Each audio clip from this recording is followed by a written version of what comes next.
if the sublime is so exciting that brings us into conformism? There's two ways of attacking that. First, we're social animals by nature, and it plays an incredibly powerful role in our lives. We are defined as by other people. Our ability to learn language, our culture, all of our thoughts, we're hybrids. So our parents live inside of us, our siblings live inside of us, our teachers. We have bits of other people, right? There's no escaping that. There's really, in truth, no such thing as an actual individual, right? We're social creatures by nature, okay?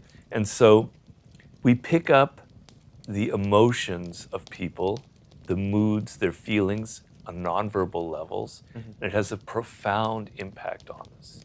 It's the whole secret behind marketing, behind virality, behind viral, behind memes, right?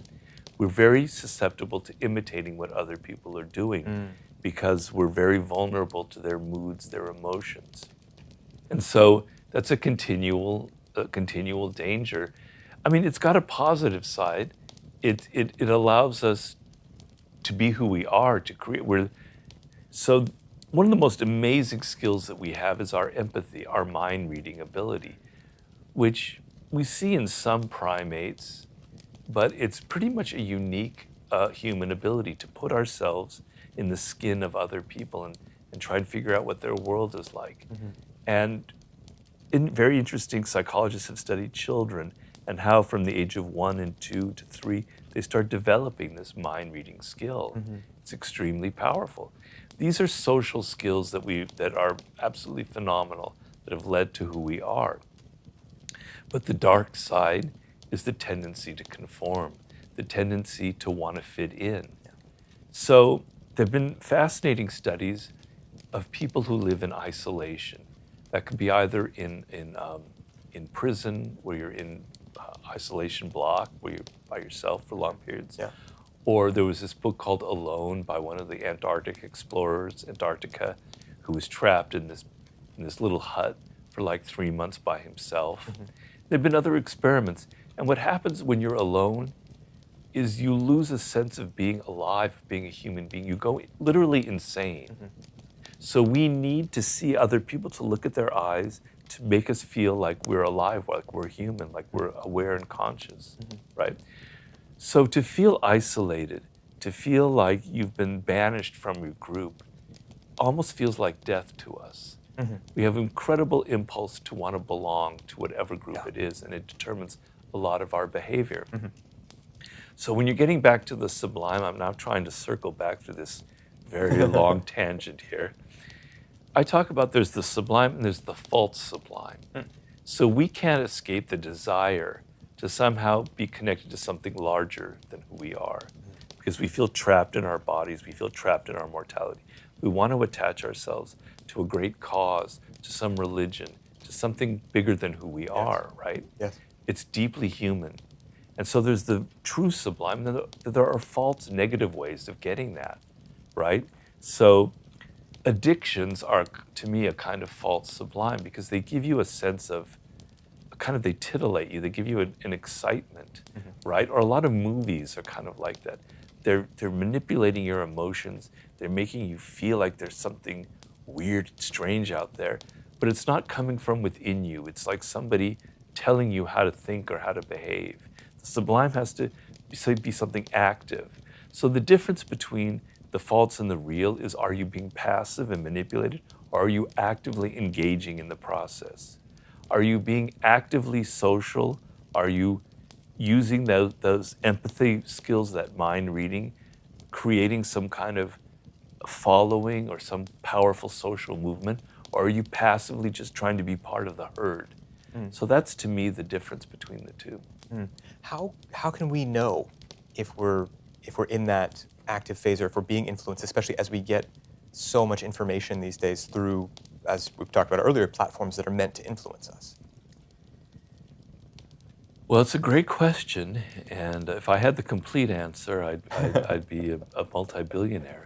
But so the thing is, it's all relative. Once you you realize at a certain point, maybe it's with age, that there are no hardcore answers. So you're never going to arrive at some perfect truth, at some perfect reality outside of manipulation, right? Because we're always being manipulated, and the whole point of manipulation is you don't realize it, right? So a good manipulator, and believe me, I've written a lot about that. Yeah. If you're being manipulated and by someone who's really smart, you have no idea, you have no clue. You'll go, yeah, I did that because I want to do it. You don't realize the marketing person, the little Machiavellian genius who knows how to use the 48 laws of power. You don't realize that your will is actually being, the puppet strings are in somebody else's hands, right? So I'm constantly being manipulated, and I write about it. So it's impossible to totally get out of that. But what you want is the moment you think you're this powerful, independent, autonomous individual, that's dangerous. You want to be aware of your own limitations. You want to be aware that you are being manipulated. Don't fool yourself into thinking that you're the one person on this planet that has somehow escaped the news media or Facebook and social media or Instagram or all the other little forces operating on us. You're not. You are being manipulated. And just knowing that you have that weakness, that you have that frailty, that you're human, that it's natural, is almost enough. Because now you have the ability to step back and look at yourself sometimes and go, honestly, is that coming from me, or is that coming from someone else?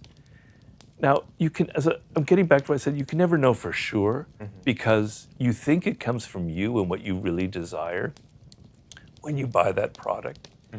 But maybe there's a little bit of something from your parents, from your childhood, that you're not aware of.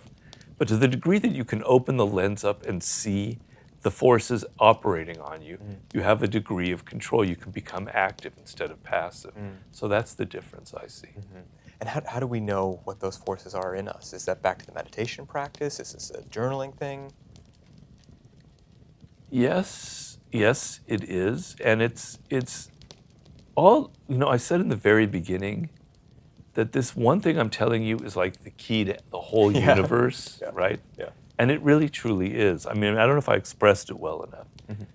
But that ability to step back and look at yourself and not give into the emotion and for just 3 seconds analyze why you're thinking this, why you're feeling it, is almost enough to be able to have that power. It's not the complete answer. As I said, have some humility in life. You are not as powerful as you think. You're not as good as you think. You're not as smart as you think, right? You are open to manipulation, but just being able to see yourself, that's the whole bloody point of the laws of human nature. Now that book is thick, right? Yes. It's the longest book I've written. I apologize to everyone for that, okay? But I'm trying to drum this into your head to be aware of the fact that you have these frailties, that you feel envy, that you are self-absorbed, that you can be irrational and stupid, that you're short-sighted, that you have a dark side, that you're aggressive, that you have grandiosity, on and on and on. The only way to get out of those negative emotions is to be aware of the fact that they're in you. Denying it is a sure thing that you actually have the problem.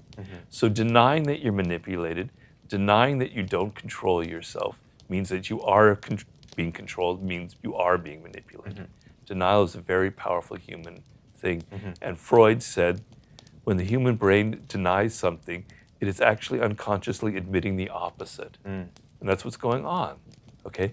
So just being able to look at yourself and go, I'm not going to deny it. I'm going to admit to myself that these forces are operating on me is almost enough. Now, how do you identify those sources? That's a whole other issue. I could give some deep thought to that, but just first be aware that it's happening to you and don't think that you're the one exception out there. Yeah. When you wrote 48 Laws of Power, that book was different, for people who hadn't seen things like it. It took probably a lot of courage to write something like that and to put it out in the world. How did you overcome the the pressure to conform, especially as a new author, you don't have a track record to come out and do something like that? It's a great question. And, there's probably a little bit of illusion where I'm looking back and Yeah. kind of creating a reality that wasn't Sure. there at the time. Because, mind you, I started that book 26 years ago, and my brain isn't as sharp as it used to be. So I'm trying and think about it as deeply as I can. But I've always been a very rebellious person, and it's not always good. But it's why I had 60, 70 different jobs before I became a writer. I didn't like working for other people. People pissed me off. I had some terrible bosses. Instead of trying to accommodate to myself, I said, fuck you, and I just left, Yeah. right? I was kind of an angry, rebellious kid Yeah. for a lot of my life, Yeah. right? I don't like things the way they are. I want something new. I want something different. I was hungry for that. So at the time I wrote The 48 Laws of Power, I was at a very low moment in my life. I've talked about it before. I was in my mid to late 30s. I had no real success in life. And I had no money. I was living in a small little apartment in Santa Monica. And so there was a bit of desperation there. But when it came to writing this book, and I had a partner who saved my life, basically, Joost Elfers, who was the packager of the 48 Laws of Power, a brilliant man, a great designer. When I pitched the book to him, he got very excited. But I had learned in life, one of the laws of power is interaction with boldness, right? And I had learned in life, in my experiences in Hollywood and all the 80 different jobs, that people who really succeed stand out. Yeah. They're bold. They have cojones, to use an expression. Yeah. You know what I mean? Yes. Right? And it applies to women too. They're confident. They feel strong about themselves. They have a point to reach. Those who are trying to follow all the trends, they might sell a book, they might make a movie, but they don't have impact, right? So I started writing the 48 Laws of Power, and I know power is that boldness itself, right? And I'm feeling it as I'm writing it, and I'm doing all these research, and I'm getting very excited, and I'm kind of creating what turns out to be a very weird book in the structure and the form. There's no other book out there like that, for better or worse, the way it looks literally on a page. But I'm doing it. It's just who I am, right? And at a point is reached where my girlfriend at the time was looking at it, and she was going, Robert, I don't know if this is going to sell really. I don't know if people, they go, no, she's usually always right, and I trust her opinion, but she was wrong that one time. No, it's going to work. If it doesn't work, I don't care. I tried. I did my best. And then when we turned the book in to the publisher of Penguin, the editor, who's a very smart woman, she was saying, Robert, this book is a little bit strange. I think what you need to do is, I think you need to get rid of all of those sections that you have and make it just kind of one continuous narrative. I go, no fucking way. That's not the book I've written, right? Yeah. And the structure is your signature. Yeah. Yeah. And we'd been given a very large advance at the time. I'm not going to name numbers, but for me, it was a huge amount. And so I talked to Joost, my partner, who, as I said, was extremely helpful, a wonderful man. I said, look, if they don't want this book, we'll return the advance. We'll find somebody else who buys it the way it is. Wow. Which was a very bold act on our part, right? And we said that to them, and they backed down, right? So, trying to remember your question originally. Your courage to do something so weird. Well, because it's, for better or worse, because it's gotten me a lot of trouble in life. I'm not trying to say I'm some paragon, that everyone should follow me. My rebelliousness and my weirdness has gotten me in a lot of trouble before. It led to a lot of non-success. But I understood that if you're going to make something and you want to reach the stars, you want to hit the gold, get the pot of gold at the end, you want to really strike it rich, you have to be bold. You have to. So that book could either be an abysmal failure, which is very likely could have been, or it will be a great success. And I tell people this all the time. I think it's a very important lesson to have. Don't be afraid of failure. Don't be afraid of losing. Don't be afraid of people rejecting you, right? Stick to your guns. If your motivation is always cramped and, oh, I want to fit in. Oh, they might not like me. Oh, this might be too different. Oh, my podcast might not be like other people. That fear, it just withers the soul and makes what you create just like everything else out there. It leads to all the kind of boring crap that's out, that's populating our media, right? But when you think, no, I'm going to be myself. I'm going to mind what's different about me. I'm going to be bold and confident.